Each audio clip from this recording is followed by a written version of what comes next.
Ngayon sa Barangay Centrosur. So today is September 19, 2024. So titingnan natin yung mga naging damage dito sa seawall.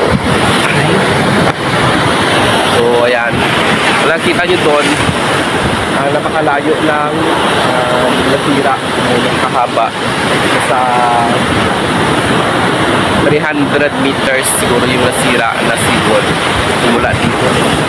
So, naalala ko pa dati doon pa kami nag-bonfire kapag gabi, pero ngayon wala na dito doon. So, ayun na yung situation.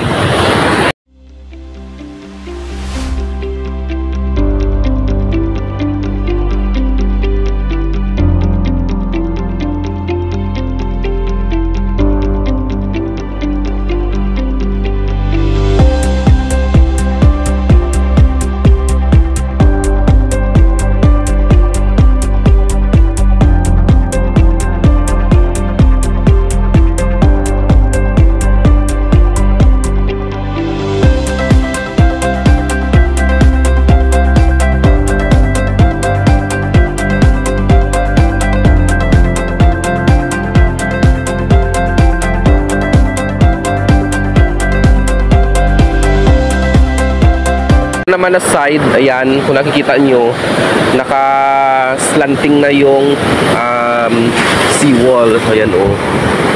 So, hindi na rin siya safe. Ayan, umangat na rin sa baba yung kanyang pundasyon.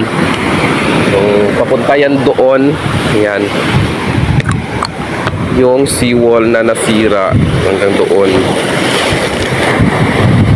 So estimated na naging damage dito sa Colasi sa structure lang ha is 75 million.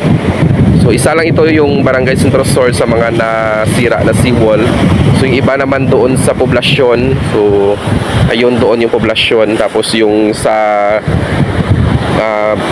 Lipata, ayun. Tapos yung sa may Bitaden Sor, isa din yun sa mga nasira na seawall.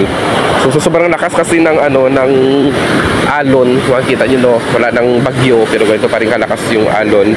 So kaya po hindi kinaya ng seawall yung malalakas na alon.